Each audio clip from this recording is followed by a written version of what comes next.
Good morning and welcome to First Presbyterian Church of Ridgewood, New Jersey's Sunday morning pre-worship moments, a worship and arts experience featuring a hymn, 3 different stained glass featuring Moses, and history of our chancel furniture, and ending with a musical offering. We begin with our hymn, God of the Ages, whose almighty hand.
This morning's expressions of faith through stained glass will feature 3 windows of Moses.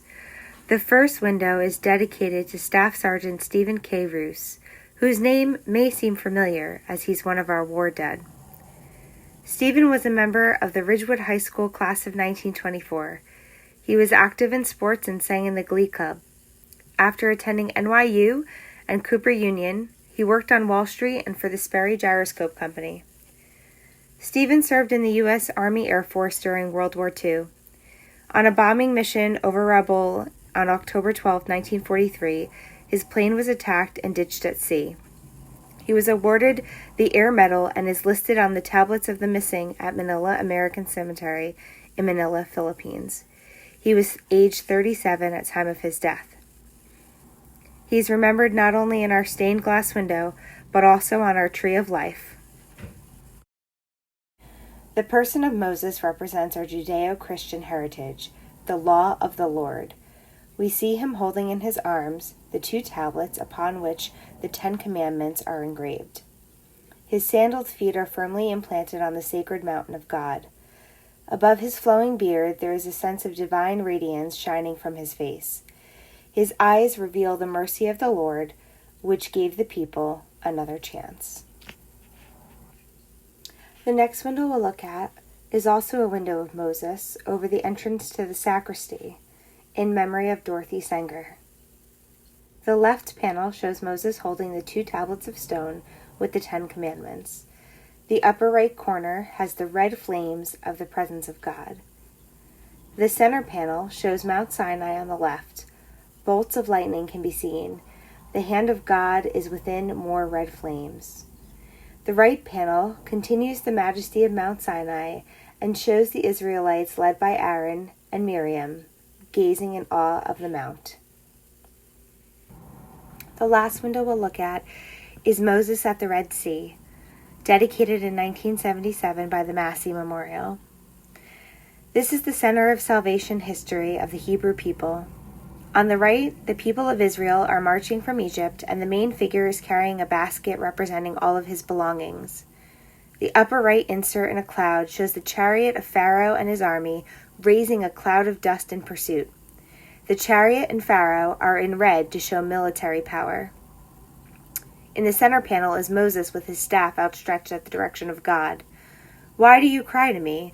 Tell the people to go forward. Lift up your staff and stretch out your hand over the sea and divide it." The third panel shows the green land in each side of the blue sea, and the gray of the center represents the dry land. Above the sea, we notice the angel of the Lord with a flash of gold around him to indicate the power of God in performing this miracle.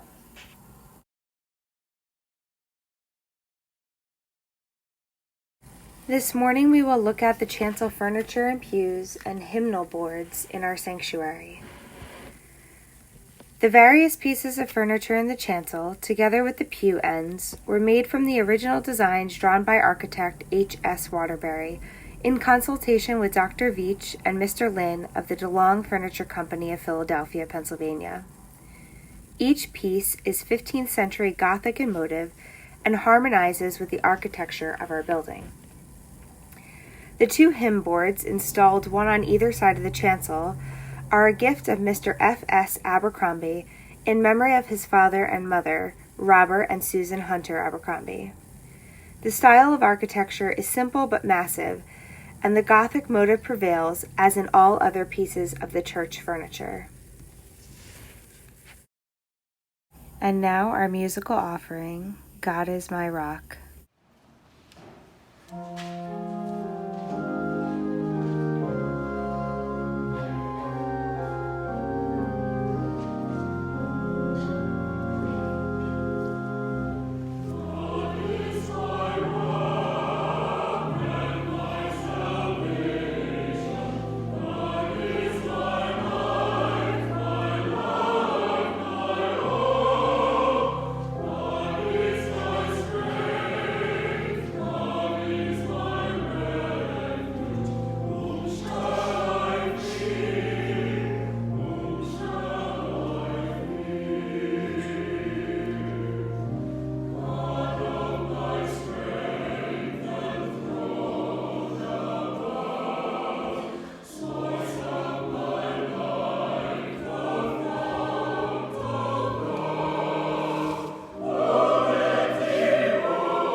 Our hymns are streamed and printed with permission under CCLI license number 11548134. This concludes our pre-worship moments, a worship and arts experience. We hope you enjoyed it.